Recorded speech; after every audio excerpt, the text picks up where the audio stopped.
What's going on, everyone? I am Jeff St. Pierre, and this is episode 159 of the Adult Education Podcast. Today, we have author Colette Shade joining the show.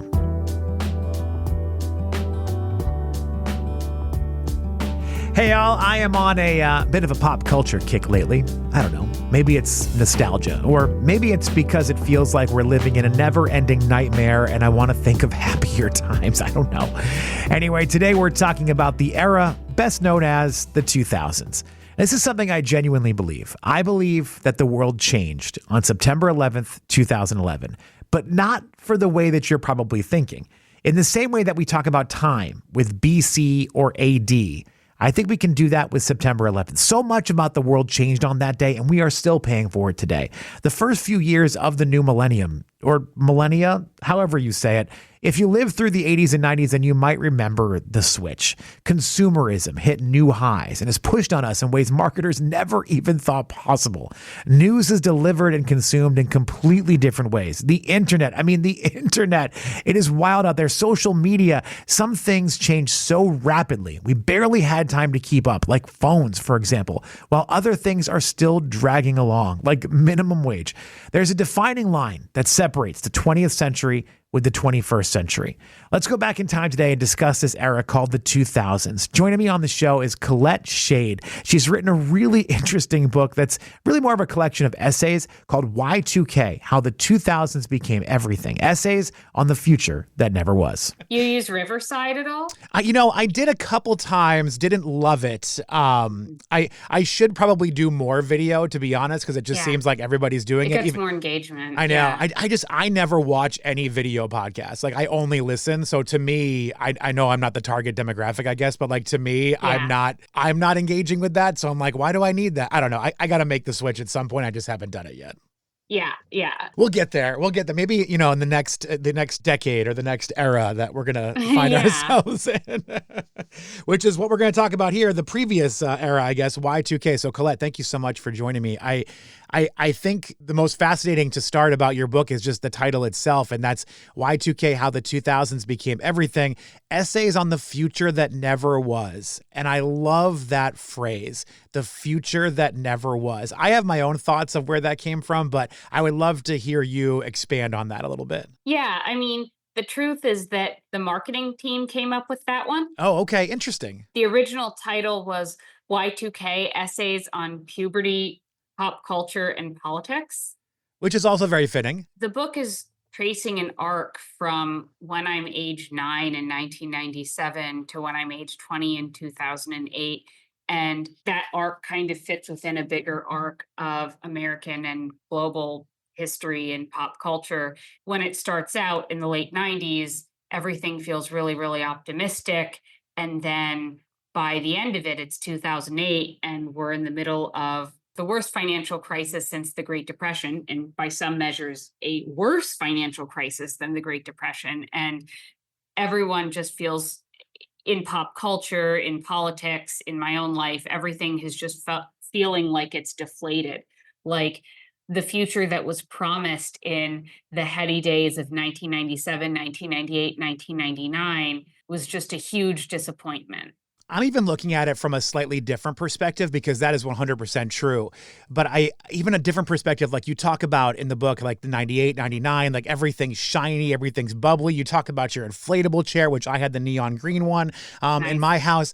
So I'm right there with you on that one. So excited, then the air starts to come out of it and it starts to deflate. And you're like, well, what am I supposed to do with this piece of crap now? But there are so many innovations, so many new things coming, and then it just feels like everything stopped. And I'm not saying that we didn't innovate after that, but like we got better tech devices in our hands and we got social media, but we didn't get hoverboards and flying cars. Like we got a different future. Like the future that I think we were all expecting to see didn't happen, and we got a different one that I don't know if it's better. I don't think it's better at all. I think that what was promised when the internet first came into people's homes in the mid to late 90s was that it would connect us all. It would allow people to freely create together and share information, and it would promote transparency in government. It would promote global friendship. You could hop in a chat room and connect with someone halfway across the world because you both like the Spice Girls or Xena, and certainly that still happens. But one of the problems is that everything got corralled. The internet kind of the frontier was closed. So when the internet was this frontier in the late 90s and even into the early to mid 2000s, prior to social media fully capturing everything and to the rise of big tech, everything was a lot more. It wasn't run by these monopolies that were using algorithms to corral people and then trick people into staying on so that they could consume more and more ads or be fed different algorithms telling them, different things to consume.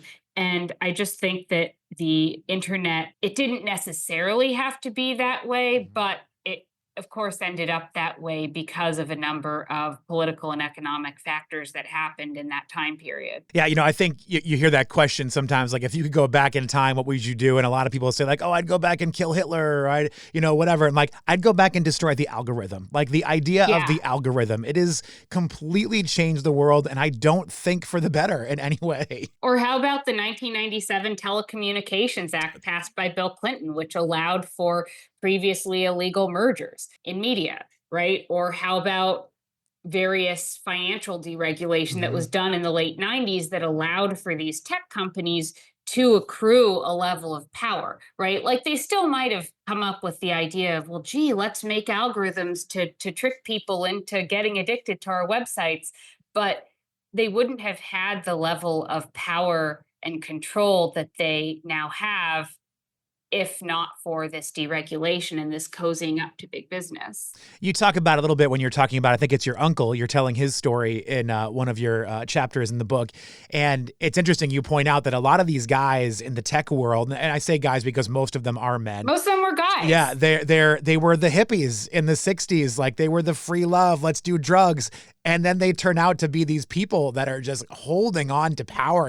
And I think what a shift, right? Like they become the complete opposite of who they wanted to be when they were younger. It's amazing to see that. No, it really is. And it almost makes you wonder, was there something going on in the hippie counterculture, in the hippie world that had a kernel of that all along, right? Like, Mhm.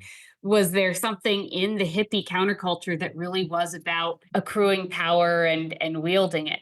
I don't know. I think that it was a pretty diverse counterculture. So there were strands of it that were very against that. And then there are strands of it that were maybe more willing to do things like that. But also, people self rationalize, and as they are able to accrue power because of historical circumstance, they maybe make up reasons for, like, well, actually, it's the hippie thing to do to be the CEO of Apple, who maybe, from many accounts, is not such a nice guy, or to do stock buybacks, right? Like, I think when you get an incentive, like, when you get a financial or other incentive, I think that people come up with reasons why actually it agrees with my values all along, right? Because no Mhm. one wants to say, "Oh, I'm a sellout. I'm a bad person." I don't think people like Steve Jobs are saying, "Ha ha ha, I'm gonna be greedy." Right. They just rationalize. Oh yeah, Jeff Bezos, I don't think, I mean, I maybe he does, but I don't think he goes to bed thinking like, here's how I can take advantage of the world tomorrow. I think he Exactly. genuinely thinks he's offering a service, and in some ways he is, but there's also a lot of Exactly. other things that come with that. It's hard. I think sometimes my neighbor will always say people are single issue voters, and it becomes a problem because they get hyper focused on one thing. And I get it. Like there's a lot of trouble. Let's just go back to Bezos with Amazon. There's a lot of stuff they do that's not good for us, Right. for small businesses, for the planet. But like, I don't know. There's a lot of good that comes from it too. Like it's so hard to like hyper Absolutely. focus on one thing, I think. Right. I mean, the problem isn't Amazon. The problem is the fact that Amazon has bad labor practices and is able to do that because of a legal structure that allows it to get away with that. Mhm. It's not the idea of an everything store. Like, that's actually really cool. Like, the idea of an everything store, that's awesome. The idea that I can just go to one place and get paper towels and anything that I want in one place. I mean, that is kind of that is neat, and it is also impressive. The idea that everything place owns enough that nobody else can compete, then therein comes the problem. Right. Yeah. Or, I would actually even say a bigger problem. Well, certainly owning so much that no one else can compete is a major problem. Cory Doctorow writes a lot about, he calls it enshittification. Yes, yes. And so that's a problem. But I actually think, not to get too far afield here, but I actually think that in fact, the biggest problem with Amazon and other big tech companies, it's the fact that it's not even the monopoly aspect, it's the fact that they have so much political power Mm. that they are almost like modern day kings or dictators, right? Look at Elon Musk. No one voted for that guy. It would be one thing if everyone went and they voted and they say, okay, we want this guy to cut all these jobs in our government. Okay, maybe I don't agree with that, but at least you can say that that's democracy.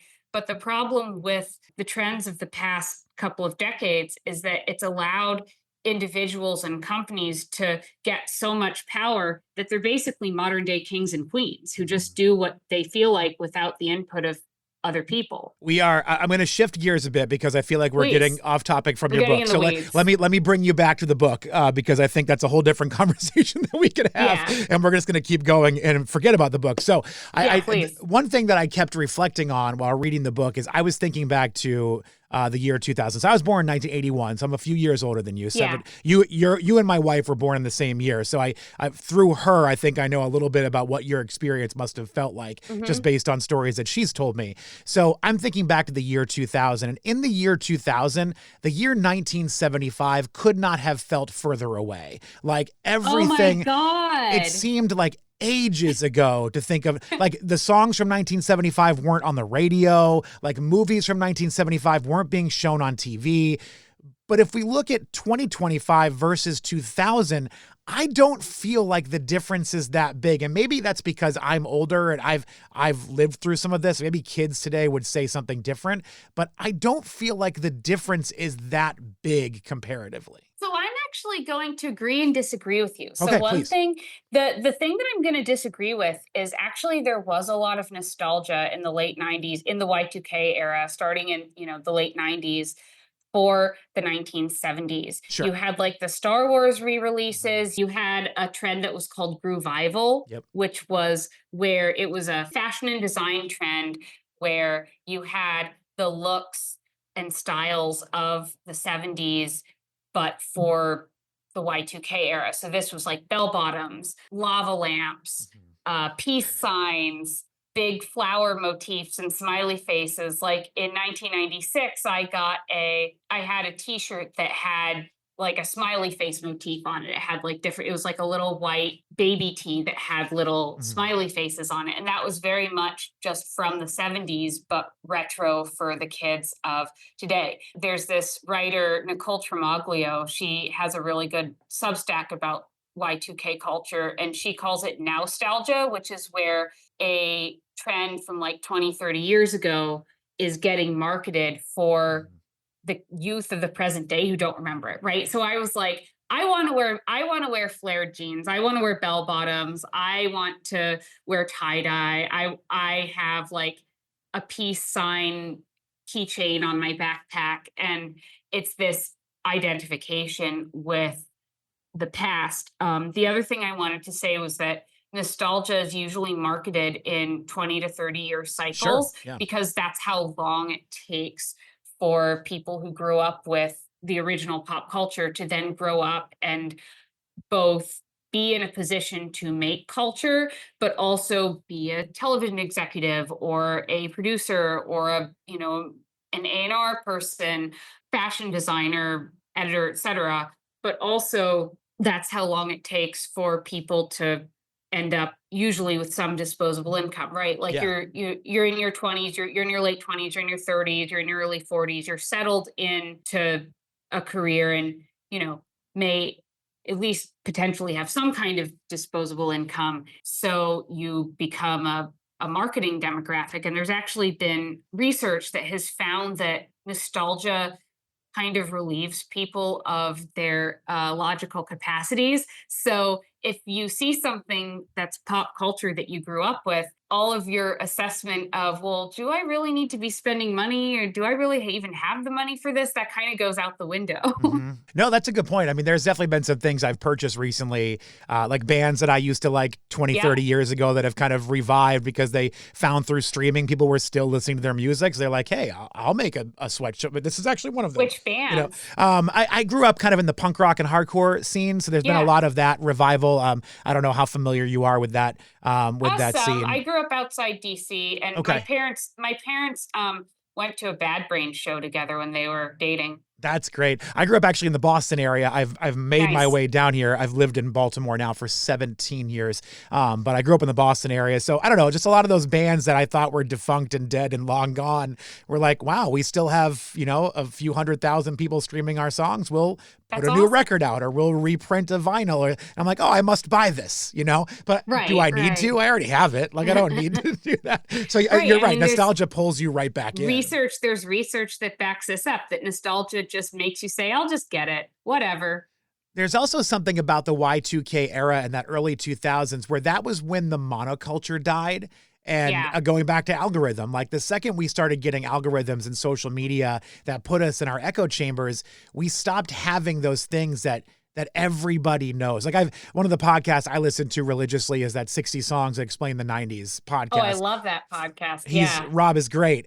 He's But like great. everyone knows those songs. Even the random songs that kind of go off the beaten path, you're still like, yeah, I've heard that song before. But you couldn't do that Right. for the I've heard 2010s or Toad the Wet Sprocket. Sure. Or even if I'm not a Butthole Surfers fan, I've heard Pepper. Yeah, or you've heard of them at least. But like You've even heard that, of them. you couldn't do a 2010s or 2020s version because there's Yeah. too much fraying. We're not all gathering Yeah. on the couch to watch the last episode of Friends. We're Right. streaming things whenever we want. And I feel like that maybe to me is what makes it feel like that era still holds true because we all knew it. We all knew everything in that era where now, who knows? Like everybody's on a different plane.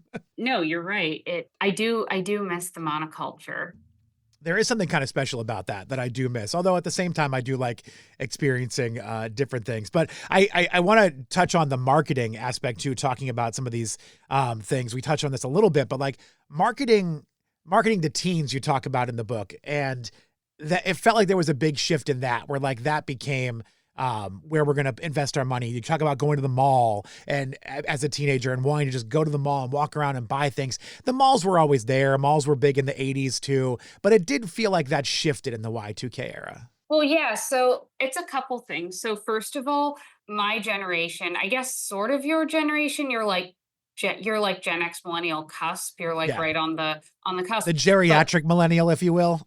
Right. Yes. Yes. My husband is one as well. He was born in 1982. But the millennial generation, which by the way, at the time was called either Gen Y or I think most illustratively, the Echo Boom. So they were at the time the biggest yet generation of teens because they were the children of the baby boom. So they were called the Echo Boom by marketers and researchers at the time because the baby boom was previously the biggest generation of kids.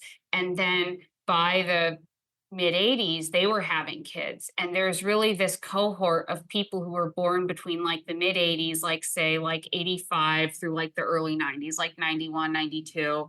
And so you have this huge cohort of kids. And then they're coming into preteenhood and adolescence at a time of, well, I could say, I guess, somewhat unprecedented prosperity. I'll Sure. say that with a caveat because that wasn't shared. It was only a certain segment of the population that was experiencing that prosperity, which is a little bit different from the unprecedented prosperity of the 50s and 60s, where it was much more widely shared. There was, at least among significant portions of the population, though by no means everybody, a lot of disposable income flying around. And so it was, if you're a marketer, you're like, hey, there's all this disposable income, there are all these new consumers. Let's get to it. And the sort of idea of marketing to teens really comes into its own in the 1950s after World War II, after the booming economy following the Second World War. teens are, they're seen as this separate demographic. And what's great about them is they have their parents' money, but Right. they don't have to pay for stuff like they don't have to pay the electric bill or pay a mortgage or rent. So you have decades of refinement in the fields of advertising and marketing that really seems to culminate in the Y2K era, where there is this elaborate infrastructure of research to figure out what is the best way to market to teens. So in the 90s, you have the emergence of something, it's really the Y2K era. So, like mid to late 90s, you have the emergence of what are called cool hunters, who are these marketers who are essentially anthropologists. Some of them are even trained academically in these fields, but others are just people who maybe were cool in the past or for some reason plugged into what teens are doing. And they go to skate parks and interview random teens that they think look cool or trend setting Hey there, about what cool are the kids. correct. Yeah. I mean, it really is like if you've seen the Steve Buscemi, the "Hey there, fellow kids" meme. I mean, that's really what Yeah. this is. Is PacSun fat or is it like lame? How about Abercrombie? How do you feel about that? How do you feel about Nelly or Sprite? And they're kind of asking kids, oh, where do you buy your cool clothes? Yeah, and they're just doing all of this research that they then will sell to places like MTV. And actually, if you talk about something like Total Request Live, TRL, Yeah. so MTV it became like it was this huge brand among Gen Gen X, X. It yeah. was this huge brand among Gen X in the late 80s and particularly into the early 90s with grunge. And then after, the death of Kurt Cobain and after grunge kind of fell off in like 94, it went through a couple years where it just struggled because the original consumers, kind of teenage and college Gen X consumers, aged out and they were struggling to gain a foothold. And so what they decided to do is market to the next generation, which was my generation, the millennials, or, again, at the time, the echo boom went. So they did essentially a years-long ethnographic research project where they hired all these cool hunters to study and interview all of these, middle schoolers and high schoolers and see what they were into. Through that, they are able to reinvent themselves. And that's where they created Total Request Live or TRL. That paid dividends. I mean, Yeah. that Oh, yeah. became their flagship program. And MTV was the place, the only thing to watch or pay attention to if you were a Y2K era tween or teen. That's what we did after school every single day. Go home and watch. Me too. And I just saw a thing, and it was like the top 10 songs on TRL on this day or whatever. And the variety of it was so fascinating. Going back to like the monoculture, like you had like Newfound Glory and Destiny's Child, and it's like the variety of artists on there was so interesting to me because a lot of them didn't mesh to me. Like as a kid in that age range, it like I wouldn't be caught dead going to an NSYNC concert at that time, right? Yeah. But like I liked Korn, and like how are they on the same countdown together? Like it was so fascinating to see how that came together and how MTV put that whole thing together to bring people from all walks. They want to hit all the marketing demographics, right? Yep. They want to do some new metal, they want to do some pop punk, they want to do some rap, they want to do some R&B, they want to do some boy bands, they want to do some pop girl singers and girl groups. They really want to cover all their bases. I feel like I'm jumping around a lot here, but I know my time is somewhat limited with you, so I want to make sure I hit on some of these things here today. What I really think was interesting was your chapter about journalism, and I've had this conversation with one of my coworkers before because they'll always talk about the golden era of journalism where newsmen didn't lie and all that, and I'm like, well, just the nature of the stories they chose showed a bias, right? Like just when you sit down to pick what you're going to talk about, you're showing your bias of what you think is interesting. But there was something in that Y2K era where it felt like the first time we were being lied to or deceived. That was a difference. That was a major difference. Yeah. I mean, I think that there's this idea that, like you said, that oh, it's journalists who are the truth tellers who stand up to power and tell the truth. And in the Y2K era, which is, when we were coming of age, and certainly when I was coming of age and coming into political awareness, and look, again, I wasn't even going into it. I just want to preface this by saying, like, I was not some left winger. I was basically apolitical, like, Yeah. and confused, like a Sure. lot of people are. I just really didn't care about politics. I thought politics was boring. I can tell you the same. I And was in the same boat because I was in college during the 2000 election. And I remember I went to Villanova University, which is a Catholic university. yes, I knew about politics, right? Like I knew what politics were. I knew who we were voting for and all that stuff. But like people were lighting Al Gore signs on fire on campus. And I was like, wow. I don't understand why you're this mad about a Right. person running for a political office. And that's when I had my sort of like awakening, if you will, where I was like, why are they mad? And that's when I Sure. started to realize like Asking how like the questions. vitriol that people can carry for politics and politicians, Yeah. absolutely insane. Sorry, I interrupted you, but I wanted to say I was in the same boat as you at that time in this time period. But yes, like that's when my eyes were opened, I guess, was in this moment. Yeah, I mean, for me, I was a little younger. I was just like, oh, well, my parents like Bill Clinton and capitalism. So I also like Bill. Oh, and by the way, no one, only like five people were saying anything negative about capitalism at this time. Right. And they were all on the fringe, right? They were all like living in a punk house together. Yep. So I was like, yeah. So I don't even think I called it capitalism. I was just like, um, I like corporations and Bill Clinton, because that was just what was in the air. And I wasn't like happy about George Bush winning, but I wasn't like Yeah. super upset. I was just like, well, I'm just going to focus on this, outfit Christina Aguilera is wearing, or this guy I have a crush on. But what happened with the global war on terror, with the reaction to 9/11, and then with the Iraq war, and again, I want to be clear, even that wasn't like, I think it was kind of a slow burn for me, Mhm. like seeing a lot of the things that happened. So, for instance, the New York Times just publishing outright falsehoods Right. from spokespeople within the Bush administration.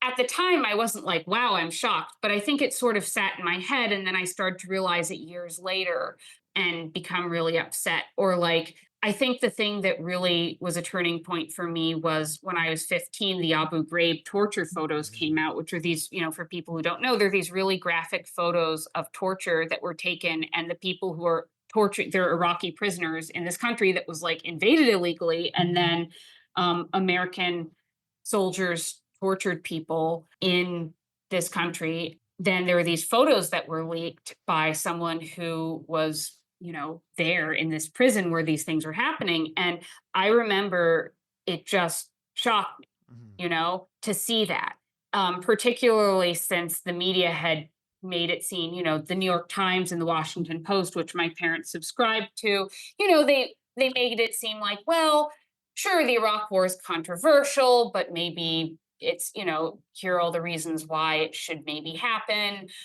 despite the controversy. And I just remember seeing that and feeling a sense of horror that I had never felt before. Again, it's not like I immediately saw that and was like, I'm going to protest in the street even in that moment. But I think it stuck with me. And then over the years, very, very gradually, that experience made me think, wow, the people who I was taught to trust, the media, political leadership, Mhm. they did horrible things and then had the gall to say it was like for my own safety, or other things, right? Like, I think the thing that pissed me off is there's a lot of legal stuff at the time. And I don't know if your listeners really want to hear too much about like legal scholarship, but like, there's a lot of stuff at the time where there's this guy, John Yoo, who was a constitutional scholar, who he did all this work to say basically it's okay to torture people. The Constitution says it's okay. Right. Right. And so all these people who are saying, oh, yeah, we love the Constitution. You have to respect legal experts. You have to respect the courts. Well, okay, now they're saying that this is okay and good. And I think that really messed me up. And that experience, when I was coming into, because when you're in middle and high school, that's when you're coming into a kind of consciousness of the world outside yourself and your own immediate circumstances. It started to really push me to think, wow, like, that doesn't really make sense or seem right at all. Like, and it pushed me to ask bigger questions. I'll never forget, I don't mean to pick on this guy because I'm sure he's a nice guy, but I remember probably 10 to 15 years ago during a previous conflict between Israel and Gaza, I remember Wolf Blitzer doing he was there in person doing a stand-up report, and he was talking about how it was hell on earth in Israel and there were all these problems, but literally right behind him was a resort and people were sunbathing in bikinis and swimming in the ocean. And I was like, Wolf, you're describing a situation that we can't see. Like, what are you trying to sell here? Because you're not in damaged buildings. You're standing at a 4-star resort with beautiful women behind you getting their sun time in.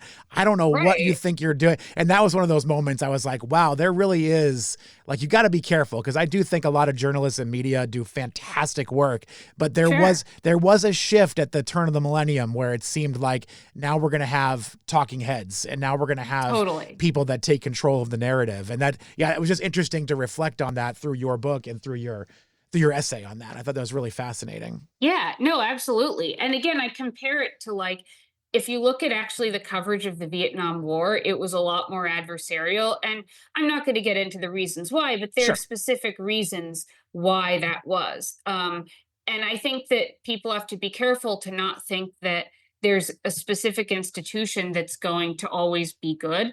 It's like institutions are always existing within like a context.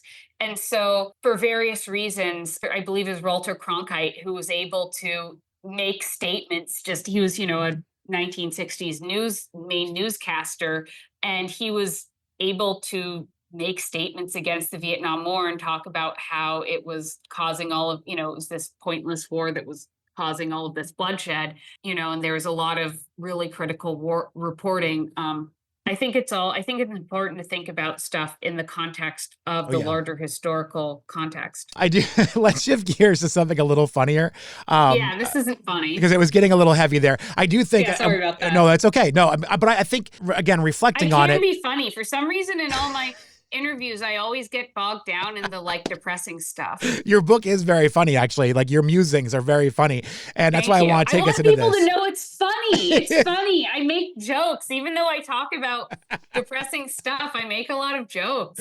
It's a serious time that I don't know if we realized how serious it was at the time. Like, reflecting on it, it's like, wow, there was a lot of stuff that went down here. And I feel like. Well, actually, so a couple things. So one, I feel like a lot of the musings about it did not note how serious it was. Like, it kind of reminds me, like, you have all these big books and documentaries about the 60s, but a lot of the stuff that's happened so far about the Y2K era, it would be like if you were like, the 60s was this wonderful time where everyone wore tie-dye and listened to the Beatles and nothing else happened. Right.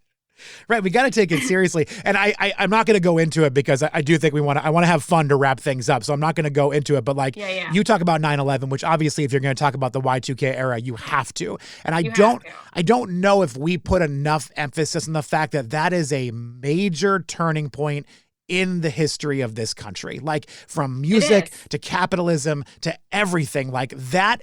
When we look back on the history of time, 2001, September 11th is going to be a massive turning point that people study in school. Yeah, but not in the way, but here's the thing, not in the way people said it was at the time, because people were saying like, oh, this changes everything. But really all it meant was like, oh, instead of buying like an Indian style shirt, you're going to buy a shirt with an American flag on it. Right. And both shirts are made in a sweatshop in China. Exactly. And that's my point. Like, I think that's the shift. And mentioning the 60 songs that explain the 90s, a couple of weeks ago at the time that we're recording this, Rob Harvilla did the Toby Keith song, that courtesy of the Red, White, and Blue. Put a boot in your ass. It's the American way. And like, even in him telling the story of that song, like, that was a turning point for Toby Keith's career. Like, there's that song and there's post that song. And it's fascinating, like, how much changed on that day, and not in the way that we think they did. But we don't have to go into it. I want people to read your book. We don't have to go into it. It's too depressing. I did also want to say, I watched, have you seen number one, what is it called? It's called Number One Happy Family USA. No, I have not. But it sounds great. It's really good. It's really, really good. It's on Amazon. Damn it, Jeff Bezos again. But it is on Amazon streaming.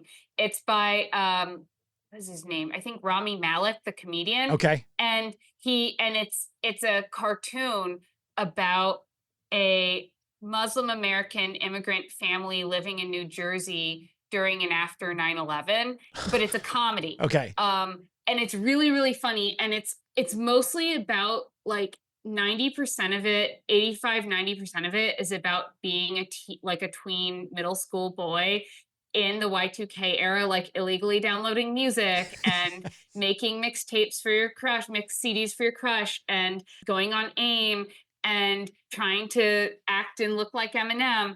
But then it also has this really, because he's, an Egyptian immigrant, it has this really, really dark other part of it. Like the other 10% of it, 15% of it is all about like the horrible Islamophobia that he and his family are dealing with. But again, it's like funny. Yeah. And I think that that's the kind of tone I think has to be taken, because there's a lot that's very whimsical and fun and bright. And there's a lot that's really disturbing and dark. And I think that combination, it's just ultimately a kind of a very funny combination. To shift gears into, or continue into this funny and the humorous part of this conversation, you talk about porn in the book. I do talk about porn. And I love it because well, not that I love porn, but like I don't think people understand like what the shift in porn was in Y2K. Like, right, because before, I mean, look, humans have been looking at porn since cave walls. Yes. We know that, I think.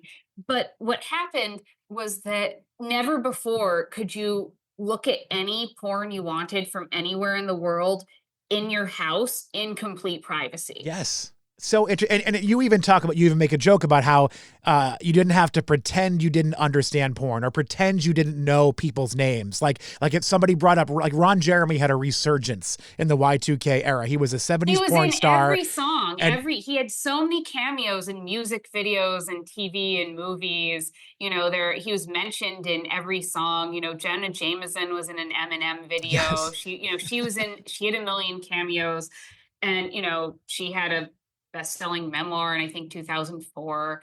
So it was very much for the first time. Well, I don't want to say for the first time, because you did have in the 70s with Deep Throat and with kind of like video production and stuff. Video production, exactly. Sure. You had this kind of similar change and kind of integration into the broader culture and pop culture that was happening. But that was still shoved away. Like you still had to go through that curtain at the video store. You had to go through the curtain right. at the video store. You had to like order the tapes. It wasn't like, the funny thing is like, one of the big early Y2K era touchstones was the Pam and Tommy sex tape. Yeah.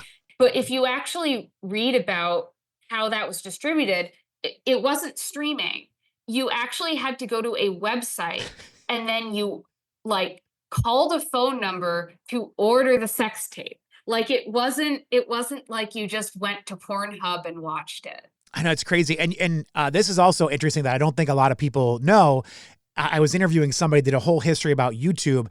There would be no YouTube without porn. Like pornography on the internet changed and created so many things that we know and love today. And people don't realize how much we don't love banner ads, but like porn created banner ads. Yeah, banner ads. Like there are so many things that the pornography industry did first. Like live streaming was a porn thing that other people stole and turned it into Twitch. Like there's so many things that are used now that were created for pornography so long ago. And the Y2K era was that shift. And I just find it so fascinating. Like I'm not trying to like blow up porn here, but like it's just a fascinating thing. It was fascinating. And I think another interesting thing about it is that like there was so much fear mongering at the time over like, are your kids looking at e-porn? Like they called it e-porn for a while. They did. Which now we just know it as porn. Yep.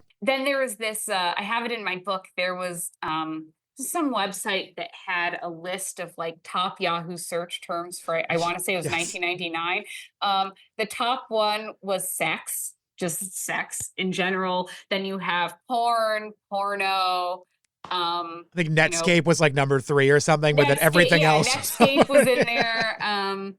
You had, it was like, I believe like it's in my book, but the majority Yeah. of these 50 search terms are related to porn or nudity or sex tapes.